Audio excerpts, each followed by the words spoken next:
Welcome, welcome. Hello, everybody. Welcome all. Today we have some more World of Tanks episode. This is console edition, Xbox, and I'm your host, as always, TedTokez.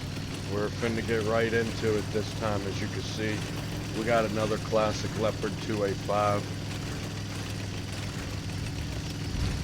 We're going to take it up to the front lines, see how the encounter's looking.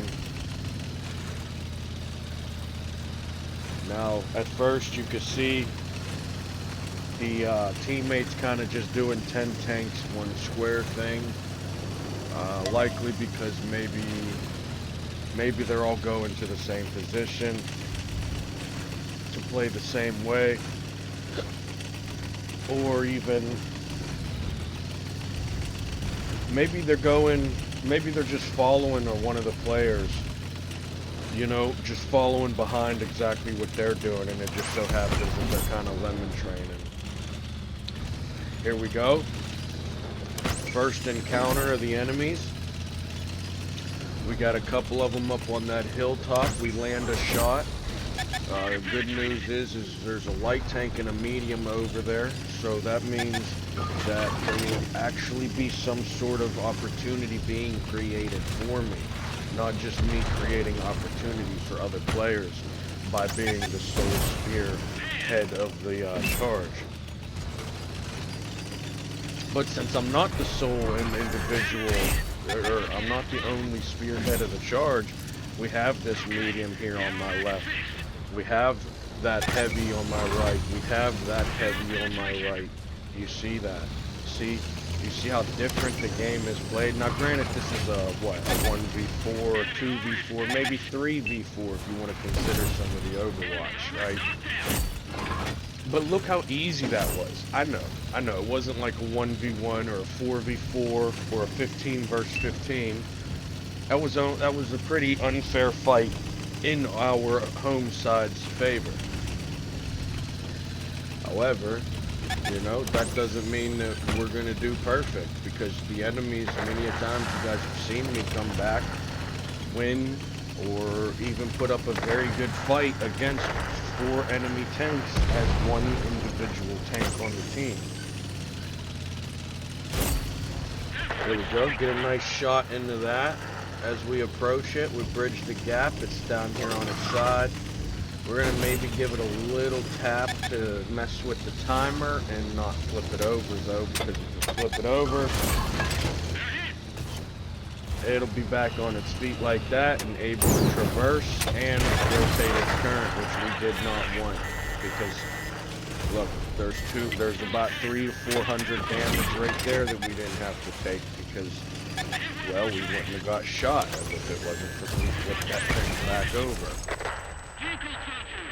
If we'd have left that tank on the counter, just nudge it a little bit, to make sure that the timer resets to where they don't get the full either like 5 or 10 seconds that timer is adjusted to, depending on their skill and tank loadout, their commander skills or their tank loadouts. And look at it. If you ask me, this match is over. We're not going to really see much going on. You got a heavy, a couple destroyers, and a light tank. There went one of the destroyers. All the enemies are pretty much right on top of them. It's 4 versus 9 currently.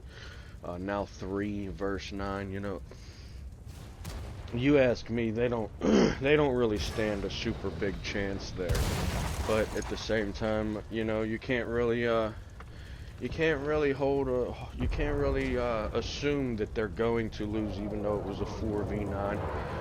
3v9's a little more understandable to assume that they're going to lose. However, I've seen many tanks take out 3 tanks, right? Just because a lot of these players can get 3 free kills in the beginning half of the match because of other players' hard work, doesn't mean that they're going to get 3 kills when it comes down to the moment they have to actually clutch up those kills.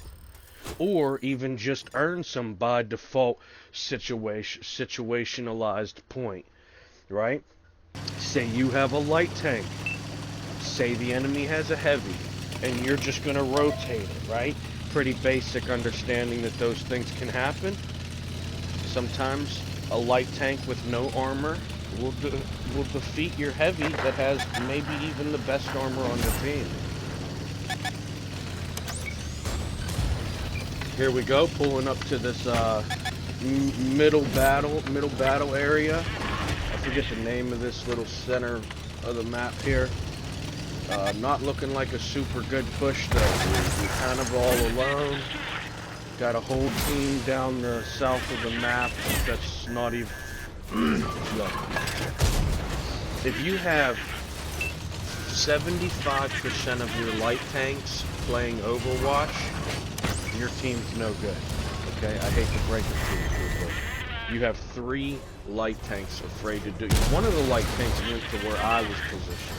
Why you would go... There's no traversability in the center of that map. Why wouldn't you go driving around the south fields? I'm not trying to Overwatch points that... I don't get it, man. Like, to me, if you play Overwatch, you're basically just saying you're not that good at the game. Like, I'll be honest. I see you have a bad game on the front line. I'm going to think you might still be a good player because, one, you were on the front line, which means you're willing to take on the challenge. You may be confident enough in your capabilities to take on that challenge successfully, right? Now, so say you're on the front line. You fail, miserably even. Man, I'm thinking to myself behind you, man, that guy was either really stupid or just happened to fail at pulling off some really genius stuff that time, right? Now, say you're on Overwatch. Here's what I'm going to think if you fail as Overwatch. Man, you definitely didn't help anybody. You didn't even participate. I'd say you didn't even help yourself. Unlike those players who died on the front line, probably at least helping somebody spot the enemies at the very least. They did that. What did you do as Overwatch?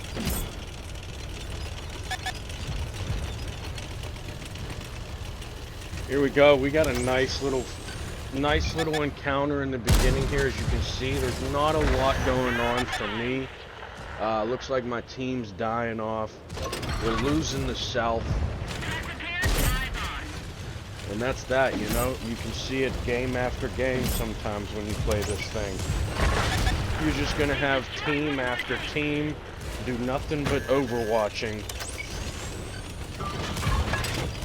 It's going to cost them a lot of games too, you know, in the long run. You got to figure, somebody who actually plays, even if they go up there and die, as some people will call it, right? Just because they don't live as long as you while not playing the game, and you know, here's the thing. People like I'm even getting pretty good at living as long, if not longer than you guys, while on frontline. So you guys should figure out what you're really going to be doing as Overwatch. If you think that's the primary position you need to be practicing to make you a better player in this game, then go right ahead. But I promise you, from a guy who's floated through this game for 10 years, never actually taken it serious, but realizing how good I am because of all the experience I've put myself through. Go ahead and ask yourself if Overwatch and Alamos is going to do it for you. Because it wouldn't have done it for me. I would not be as good of a player as I am right now if I practiced Overwatch and Alamos my whole career. I wouldn't know how to rotate enemy tanks. I wouldn't know how to deflect my enemies' projectiles with the angling of my armor. These are all things that you actually learn how to do, even if you're not trying to. Why? Because it's stuff that's going to happen to you, and you will learn how to adapt. Putting a good little battle into them here. I'd have liked more support, as you can see. The team's not really too interested in helping until the match was pretty... Like, if the enemies push that corner, they won that corner. You know, it don't matter how much Overwatch you have up there.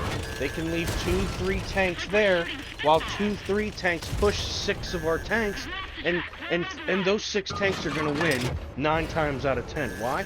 Well, 1 is positioning. 2 is presence of power, not just power on the map, not just potential power able to be utilized at some point. It's actual power presence.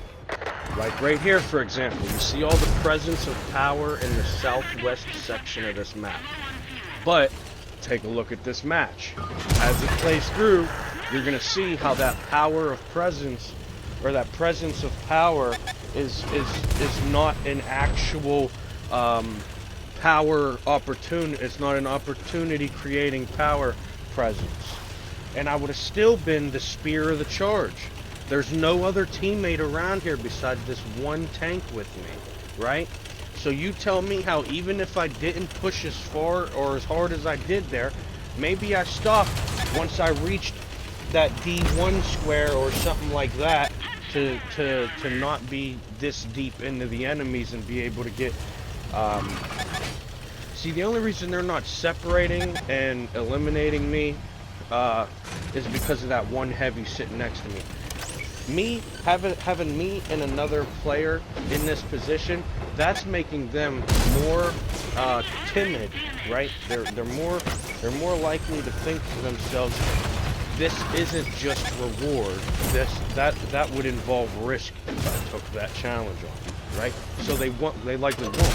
You'll get all that extra survive time, all that buying time, you know, stretching the lifespan, like these guys in J2. You know, all these players down here, they don't actually know how to play. They don't actually know how to earn a survive time. They have by defaults, just like their damage points. And that's why you can sit here and watch this match as we fast forward through it, as you know, you get to see how a lot of it is, that was 10 tanks ruining 5 actual players' chances, right? Now, some of those 10 players might have got good damage points still, but nonetheless, it was still 10 players ruining the actual 3 to 5 participants, right? That's why it's really just, it's a lot of robots and zombies in this game, man. Just like a lot of multiplayer games, you have people that aren't really that good. They want to pretend to be better than they are. They want to feel like they're better than other players, so they do this bullshit right here. And as you can see, you know, this guy that I'm overwatching has 4,351 damage in a Merkava MK1, right? No offense, but that's a pretty shit score, because that's an amount of damage I think that tank can get in 60 seconds if you know how to use it effectively. And I like Prior Buffalo. I like that player. I played with him. We run into him a lot. You know, he's always in the game. You know, when we're playing but I still don't like how they play. You know, just because the player does good, like this guy's got 8,000 damage with 57 assists.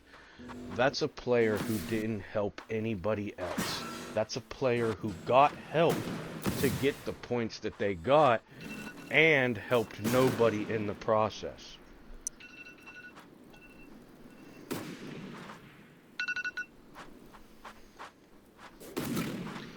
Alright, everybody, that's this episode. I know we weren't exactly on topic visually the whole time, but I do appreciate yous. I'm making more of these. I think we're gonna start actually getting a little in depth with the World of Tanks.